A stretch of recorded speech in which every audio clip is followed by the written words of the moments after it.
जुगन एक गरीब किसान था जिसकी दो बेटियां थी। बड़ी बेटी का नाम कोमल और छोटी बेटी का नाम नैना था।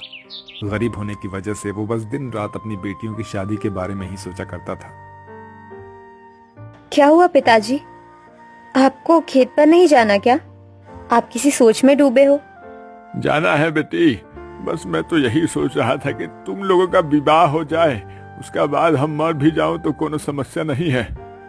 पिताजी, मरे आपके दुश्मन, आप हमारी शादी की जिम्मेदारी भोलेनाथ पर छोड़ दीजिए। उन्होंने हमारे लिए जो भी सोचा होगा अच्छा ही सोचा होगा।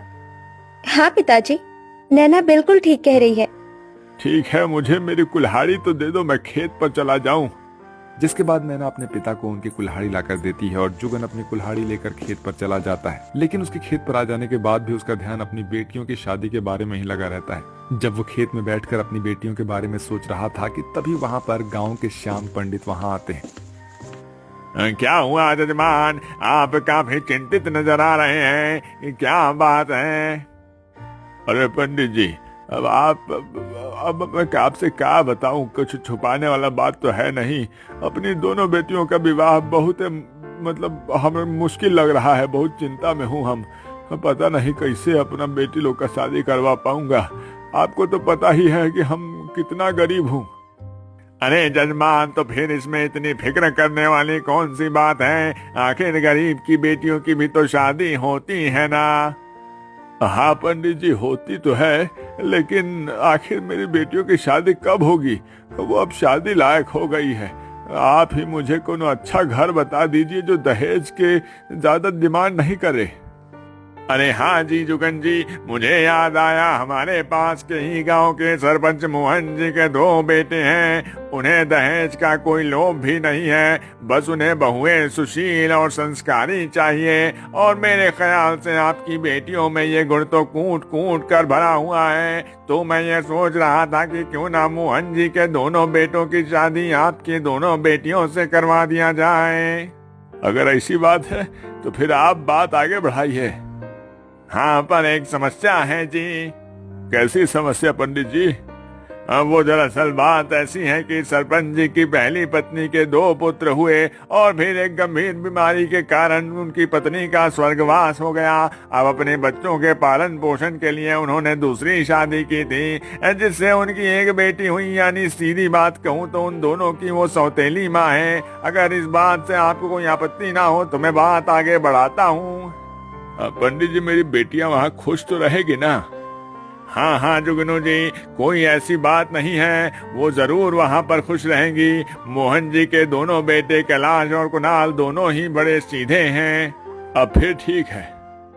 फिर क्या था, श्याम पंडित जी जुगन के दोनों बेटियां कोमल और नैना का रिश्ता लेकर सरपंच मोहन जी के पास जाते हैं और उन्हें ये सारी बातें बताते हैं। दोनों परिवार की आपसी में सहमति के साथ कोमल का विवाह कैलाश से और नैना का विवाह कुणाल से हो जाता है।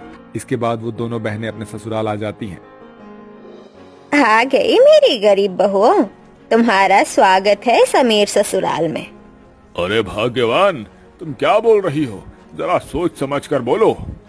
क्या पिताजी, माँ सच ही तो कह रही है, इसमें इतना सोचने वाली क्या बात है? अच्छा ठीक है, अब तुम माँ बेटी फिर से शुरू मत हो जाओ। अब जूली, तुम अपनी दोनों भाभियों को उनका कमरा तो दिखाओ।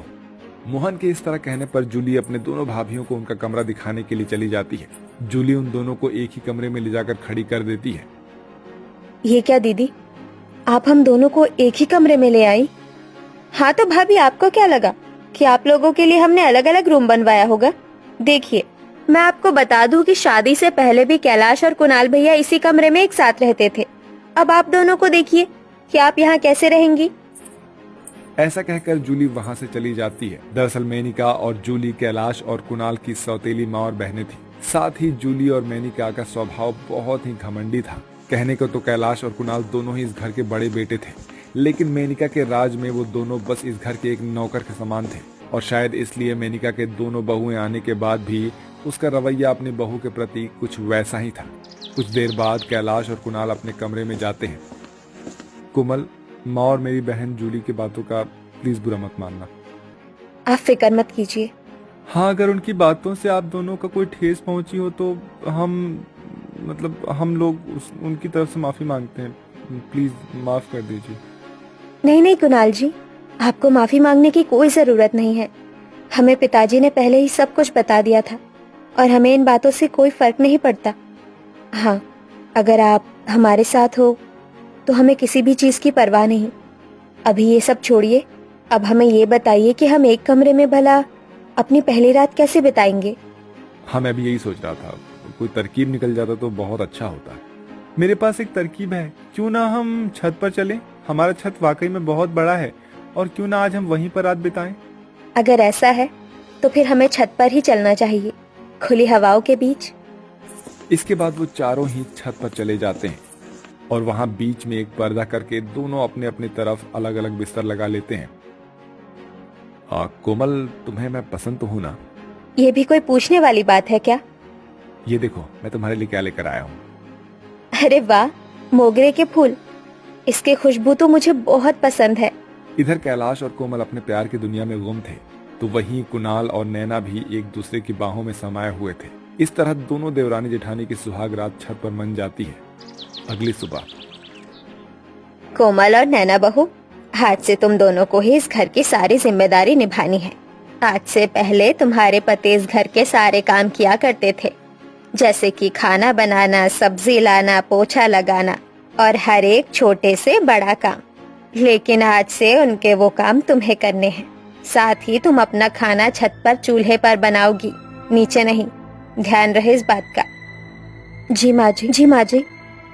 मेनिका का ये रवैया देखकर दोनों बहनें काफी हैरान रहती हैं, लेकिन उन्हें कहीं न कहीं इस चीज का अनुमान पहले से ही लग चुका था। वो दोनों मिलकर घर का सारा काम करती हैं और अपना खाना वो छत पर ही बनाती है और अपने पतियों को भी वहीं पर खाना खिलाती है। हमें पता है तुम दोनों बहनों की शादी हम दोनों भाइयों से होने के बाद हमारी जिंदगी नरक सी हो गई है ना? अरे आप ऐसा क्यों सोच रहे हैं? तो हम क्या कहें, हम आप लोगों को एक अच्छी जिंदगी नहीं दे पा रहे हैं। ये देख लो, छत पर ही तुम्हारा ससुराल बन के रह गया है। हमें इस बात से कोई फर्क नहीं पड़ता कि हमारा छत का ससुराल है। बस आप हमारे साथ हैं, हमारे लिए यही काफी है। इस तरह दोनों देवरानी जेठानी की जिंदगी इतनी तकलीफों से भरने के बाद भी सुकून से चल रही थी। ऐसे ही कुछ महीने बीत जाते हैं। एक दिन की बात है, बहुत तेज बारिश हो रही थी। कोमल भाभी, मेरे लिए गर्मा गर्म चाय बना दीजिए। आज मैं कॉलेज से आते वक्त थोड़ा भीग सी गई हूँ, इसलिए थोड़ी अदरक वाली कड़क चाय बनाना। हाँ, बाहर बारिश भी तेज आ रही है और इस बारिश के मौसम में चाय के साथ पकौड़े ना हो तो चाय का मजा ही कैसा। एक काम करियो, चाय के साथ साथ पकौड़े भी बना लियो। जी माँ जी, अभी बना के लाई। ये कहकर कोमल रसोई में चली जाती है। तभी वहाँ पर नैना आ जाती है। दीदी, आपको तो पता ही है कि आज सुबह से कितनी तेज बारिश हो रही है और हमने सुबह से कुछ भी नहीं खाया, क्योंकि छत पर बहुत तेज बारिश हो रही है और इस बारिश में चूल्हा तो जलने से रहा। अभी फिलहाल जेठ जी और कुणाल जी मिलकर छत पर टेंट बना रहे हैं ताकि रात तक हम उसमें खाना बना सके और रह सके। मैं सोच रही थी कि क्यों ना हम थोड़ा चाय और पकौड़े अपने लिए भी बना ले। धीरे बोल नैना, कहीं माँ जी ने या फिर दीदी ने सुन लिया तो बवाल हो जाएगा। ठीक है, मैं एक काम करूंगी, तेरे लिए चाय और पकौड़े थोड़े से अलग से छुपा लूंगी। जी दीदी, आप बहुत अच्छी हैं। ठीक है, ज्यादा मस्का मत लगा।